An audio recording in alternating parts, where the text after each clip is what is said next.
Right, here we go then. Bodo Glimt at home. First leg Europa League Semi-Final at Tottenham Hotspur Stadium tomorrow. It's big. It's Tottenham's biggest game since the Champions League final. A chance for us to put one foot in that final in Bilbao. Next week's second leg is going to be really tough no matter what the result is tomorrow. That is why it's so imperative for Tottenham to get a big lead and take advantage of Bodo missing key men ahead of this game and give ourselves the best possible chance of getting into that final. In this video, we're going to be telling you everything that you need to know about Bodo Glimt going into tomorrow's game. We're going to be talking about how Tottenham should potentially set up off the back of that as well. We're going to be talking tactics with Bodo Glimt, their key men, talk briefly about their rise to the top in Norwegian football as well. It is a brilliant story. There's going to be so many other podcasts out there as well that you can kind of go and check out to soak up this amazing story that Bodo Glimt have been on over the last few years. Copper Knightley did a brilliant piece out yesterday telling the story in a lot more detail, so I'd recommend you go and watch that. But before we do get into that, make sure to subscribe to my channel. Welcome back to the Bowman YouTube channel. I hope you guys are obviously very good. I do apologise with the fact that the uploads have been a bit patchy recently. It's been very bleak, talking about Tottenham Hotspur in this kind of long form format. I obviously do the What We Learned videos, the tactical previews, all that kind of stuff. But where the league games haven't had any significance for the club, they've obviously been prioritising the Europa League. It's been very hard to kind of muster up the energy and effort to make content around those games when the club clearly don't see them as that much of a priority, despite how frustrating that is for us fans. And we know the eggs are all in the Europa League basket, obviously, but it's very hard to kind of get up for those games and kind of talk about them as if they matter when the club aren't really treating them like that, if that makes sense. So I do apologise for that. Obviously, going into the new season, we're going to be more consistent. It's just been very difficult to talk about Spurs recently, but I've always said if you want to catch me to doing some more short form stuff, talking about Tottenham, then do head over to my TikTok channel. The link is in the description. I've been very consistent over there with things, so make sure you go and check that out. Let's get into it then. So Bodo, incredible rise, incredible story so far in the Europa League this season. Their journey coming from the bottom of kind of Norwegian First Division to title winners over the last few years. I think they've won 4 out of the last 5 titles, I think it is. Potentially, they've just become this dominant force in Norwegian football. In the Europa League over the last decade, they have got 6 out of 8 wins in Europa League second or two-legged knockout competition. They have beaten Lazio, they've beaten Roma, they've beaten Ange Postecoglou's Celtic in recent years. I'm sure, obviously, people saw the clip. This is actually in the Conference League, but I'm sure people saw the clip going around from Ange's post-match interview after the game the other day. That was doing the rounds on Spurs Twitter, where he said that we dominated possession, we controlled the game, we played well. It all sounded quite familiar. They hit us on the counter-attack. It's a very similar Ange interview to what we've kind of been used to seeing. But, let's put all of that Ange in, Ange out stuff to bed for tomorrow, because tomorrow, we'll get back onto Glimt in a second.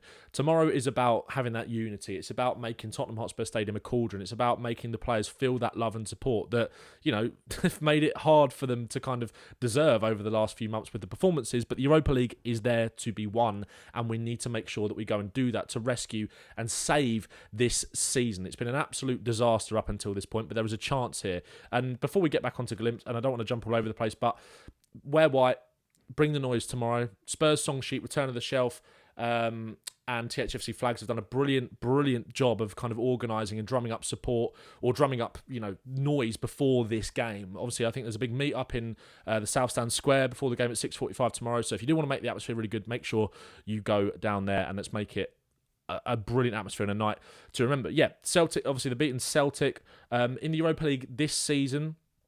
They obviously ran Manchester United very close at Old Trafford. They beat Lazio in the last round. They beat Olympiacos in the round before that as well, over 2 legs. Very impressive stuff. They've beaten Porto at home, Braga away, Besiktas at home. They've drawn away at Nice. There have been some other games where they've kind of struggled a little bit more and lost to teams that, you'd expect them to be maybe beating, or certainly expect a team like Tottenham to be beaten. I think they've lost to Karabag. I'm not sure whether that was this season or maybe a few seasons ago in the Europa League.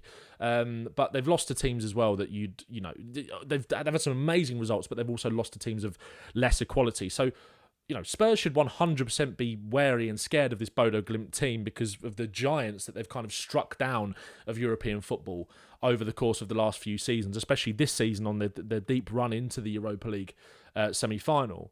But again, they have also lost to teams that you didn't maybe expect them to, or you certainly expect Spurs to be kind of beating. as well.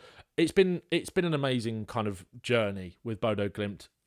All kind of started, not that much money, lots of young, talented players. Have had the same manager for a long time as well. He's built this team over time. He's been there for just under 10 years. Knutsen, I believe you pronounce it. Forgive me if I'm wrong. There'll be probably some pronunciations in this video that I do butcher, but it's been an incredible story. They've recruited locally. They've recruited a lot of Norwegian players. They've had players that have gone on to represent Norway, including their key man, Patrick Berg, who is suspended for the first leg. Patrick Berg is their captain. He's a regular for Norway. He's got 32 caps. He's got their second most goals and assists in the Europa League this season with 5. And he is the key man for Bodo Glimt, and he's going to be missing tomorrow. We're going to come on to why he is so key shortly when we kind of delve into Bodo Glimt from a more tactical perspective, how they got through the game against Lazio. But he is, very, very important to them. And obviously he's going to be back for that second leg. Hakon Evjen, again, I'm really sorry if I get the pronunciations wrong, is also suspended, attacking midfielder. He's got 3 goals in the Europa this season, 2 big misses. They've also got an injury at the back. I'm not sure whether it is Bassi. I'm sure one of their centre-backs is injured for this game as well, went off at the weekend. So yeah, it's going to be very interesting to see how they kind of line up and adapt to missing those key players. I don't think it's quite the injury crisis that has kind of been portrayed in the media, but they have got obviously key players missing, and Patrick Berg is the biggest man missing. The striker Kasper Vast Hog has 7 goals and 1 assist in the Europa League this season as well. And let's kind of move on to the way they play before we kind of move on to Tottenham. Against Lazio in this first leg, they won 2-0 over in Norway in the Arctic Circle, and we're going to kind of do a separate video previewing the second leg next week, regardless of obviously what the result is on Thursday, because again, regardless of what the result is, it's going to be a big test playing in those conditions, playing on that artificial pitch, but we'll kind of save a lot of that going into next week. And we might try and get someone on who is more of an expert in the Bodo field to kind of tell us a little bit more about those conditions, etc. as we get on. So let me know in the comments if you want to see that, or anyone that might be really good to chat to about that. But against Lazio in the first leg, they were very happy to kind of sit in when they needed to, and they were very controlled in their defensive structure, but then they would spring forward and kind of counter-attack. That's where some of their chances came from. But a lot of their chances also came from turning the ball over in situations like this. And Patrick Berg was incredibly key. When they'd lose the ball, they'd counter-press effectively, using Berg as a screen for the back line to make sure they had numbers back if Lazio were able to play through, which they didn't really have that much luck doing. They won the ball back 29 times in the opposition half versus Lazio in that first leg, their 3rd most this season. Against, obviously, when they played Man United, I think it was kind of good to delve into that as well, because they have come up against English opposition away from home, which is exactly what they're going to be doing tomorrow night or tonight when you're watching this video. They didn't press too high. They kind of sat in more of a mid-block, a 4-4-1-1 kind of shape. United, I think, in that game I've got it here, they had, as you can see by the momentum bar there, it was pretty much all United. Both of those goals for Bodo Glimt, the first one was a really lovely, well-worked goal from Evjen, who is going to be missing tomorrow. Lovely finish. But the second one was pure counter-attacking, soaked up a lot of pressure. They sat in a little bit deeper, as you can kind of see from their average positions there, weren't too adventurous. And United had, I think it was 72% of the ball, as you can see down there. So they are very adaptable to kind of game state or whatever opposition they come up against. But we do know about Bodo is that they want to play good football. They do want to be aggressive, and that is kind of their modus. That is their philosophy. That is their style. They like to move the ball quickly, and they do like to press, but they can be adaptable. So it's been very interesting to see how they kind of go about that tomorrow, whether that more mid-block defensive pragmatic shape against United was to kind of counteract their 5 at the back, set up and build up, let them have the ball and kind of move forward. It kind of remains to be seen. But against Lazio, there was a lot of brilliant counter-pressing. Like I said, they won the ball back 29 times in the opposition half against Lazio. And a lot of that was to do with the brilliant work of Patrick Berg. So here is a situation where they come forward, Lazio kind of regain possession in their own box, and you can see here the counter-press is on. One man... Oh, why is that not working? Oh, here we go. 1 man, 2 man, looking to close down. This pass out from the back from Guendouzi. It goes inside, and again, they've kind of trapped them in here with this sort of box in this press. This ball comes back blind into the into the penalty box. Sorry, they've got 4 men there who are willing and ready to pounce on it. It's rushed, but Lazio do break through it. this pass here, they're able to play through the first press, but Patrick Berg, you can see him here. And like I said, this is the man, the captain, the linchpin, the heartbeat of this Bodø Glimt team that is going to be missing for that first leg. You can see him just setting up in front of that defence. It was quite often you'd see him screening in front of a back three. And that's it here. He's willing and aware, and he picks up on these loose kind of balls. The ball gets played out. You can see he's in position there. He intercepts in to nick it back, and then Bodo can turn it over, and they fashion out a chance here. Berg drives forward. They work it back into this position, and you can see there the players that they've got on the last line. They've got a winger out here, another man here. There's a striker. There's a striker occupying the centre-backs here as well. There's also another man kind of out of shot here. I think they've got 4 or 5 on that last line. But again, it's Berg here kind of sat in front of this sort of rest defence of a 3 when they're kind of in possession, just being that screen, just mopping everything up, being super and hyper aware of everything that's going on, just the heartbeat of that team. They work it out wide. And one thing, again, you can see here, which is impressive, is this movement, the willing runners off the ball. Someone wanting to make a run in behind there. Again, you can see here, number 28, I think it is on the edge of the box. Here also then begins to make that run into the box, into this space. And that's kind of where this chance comes from. He brings it down, cuts it back, and its shot just sort of trickles just wide. But again, this is the brilliance of Bodo as well in terms of their bravery of playing out from the back. It's Berg again here, just that screen in front of the defence, that number 6. This is sort of a bit of a profile that almost Tottenham should be looking at here. This controlling number 6 who just sweeps everything up. Chips in with goals and assists as well, but sweeps everything up, has got his head on a swivel, wants to receive the ball in between the lines. Again, Lazio kind of tried to press onto them. They're comfortable playing out from the back. Nice little pass here with Berg kind of moving into the space. And again here, this line-breaking pass, this ability to be brave, taking 3 players out of the game, and they've got runners in beyond it as well. And they drive forward. The ball gets worked out wide here. You can see Berg arrives in the pitch on the edge of the box. Lovely ball into feet, and they score, and they play through. So they can be brave in possession. They can play through you. They like to keep the ball on the ground. They're very, very positive. But like I said, with that game against Manchester United as another example, they're also happy to sit in. Again, Celtic used that as an example. Sit in, kind of soak up pressure. 37% possession. They had 7 shots, 2 big chances. They're very good at fashioning out big chances from not a lot of attempts. Whereas Celtic dominated the ball, 16 shots, but came away 3-1 losers at home. So yeah, the lot to be kind of learned from that. So how do Tottenham kind of set up to counteract that? If you like the video as well while you're watching, please make sure to, if you enjoyed the video, please make sure to like and subscribe and get involved in the comments. Give me a score prediction and let me know what starting lineup you'd like to see, because I think a lot of it kind of picks itself, right? I feel like we obviously know that Vicario is going to be in goal. We know it's going to be Romero. We know it's going to be Mickey van der Ven. Oh, still getting to grips with this tactics board that I've been using a while. We know it's going to be Vicario. We know it's going to be Romero. It's going to be Van der Ven. I'd imagine he's going to go with Bentancur, who's obviously been very impressive in these last few Europa League games, especially against Frankfurt, home and away. Destiny Udogie, who was excellent in those games. I think it's going to be quite hard for Ange to drop him. So I think Udogie should stay on the side.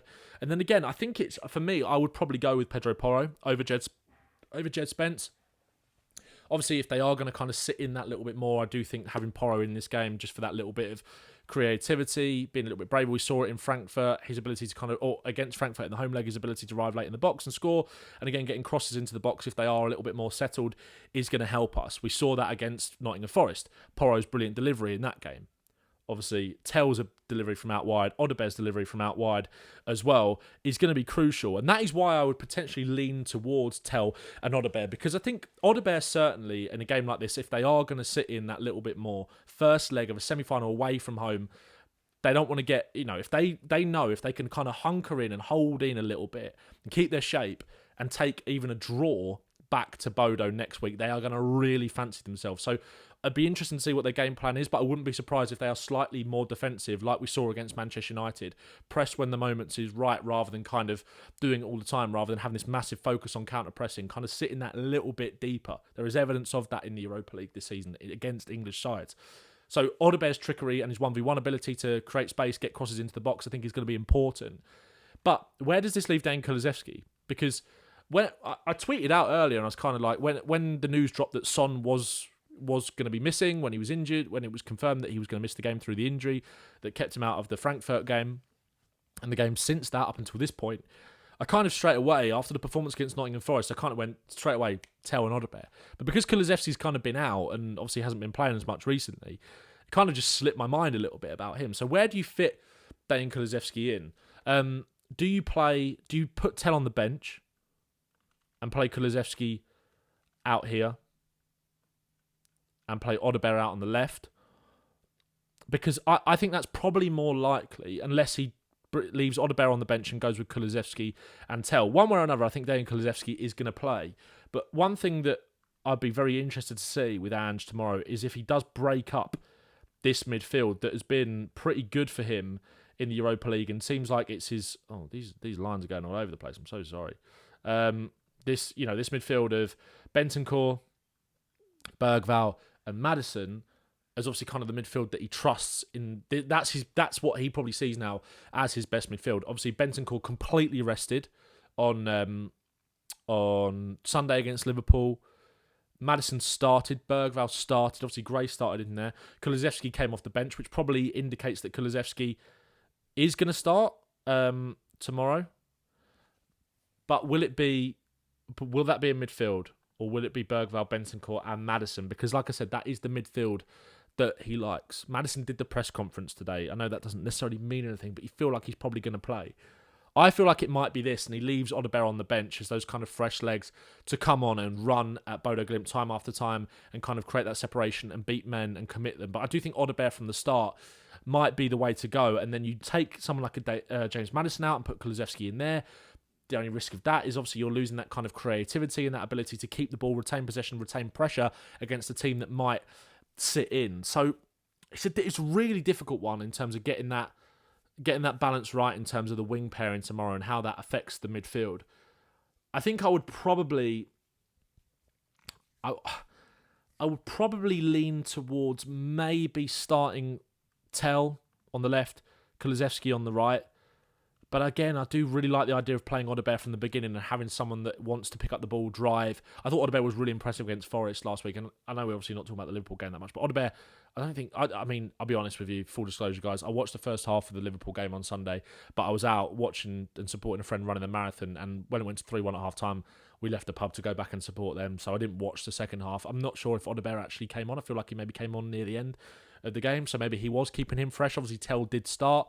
I don't know, maybe he does go with this and keeps Tell on the bench and plays Odegaard instead. One player I don't want to see starting tomorrow, and it's not a personal thing, it's not an agenda thing. This is not the game for Brennan Johnson. Again, I just don't think it is.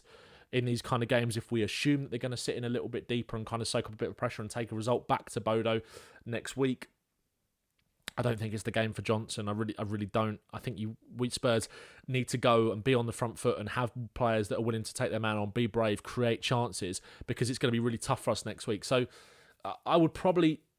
It's so tough. It's good that we've obviously got options, but I just don't see Ange straying away from that midfield unless he does take Maddison out because he started at the weekend.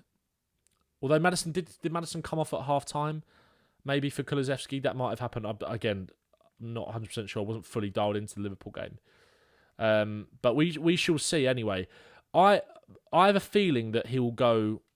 I honestly don't know. I honestly can't tell you how Ange is going to go. I think it'll either be this midfield three and Kulusevski and Odegaard, or maybe Odegaard and Tell and then Kulusevski in there instead of Maddison. But I think Maddison in a game like this could be really, really vital. So I'd probably edge towards this.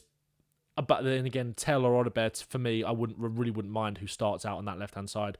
I'll let you guys have the casting vote in the comments. I hope you've learned something from this. I hope you enjoyed the video. I hope you're looking forward to the game. Like I said, bring that noise, bring that atmosphere, bring that energy tomorrow, and hopefully Spurs can put one foot in that final. If we get a good result tomorrow, we need a really good result tomorrow, in my opinion, to have a chance of going through, because Bodo are going to be really tough to beat at home. If we lose tomorrow night or we draw, it's going to be really, really tough for Spurs to go through. So I'm going to predict a 3-1 victory for Spurs. We take a 2-goal lead to Bodo Glimt. I think we will be too good for them on the night. That's not an arrogance thing. It's obviously speaking with a sense of hope and optimism and praying for that victory as well. But yeah, let me know what you think in the comments. Give me a score prediction. Let me know on team selection. And yeah, see you tomorrow. Up the Spurs.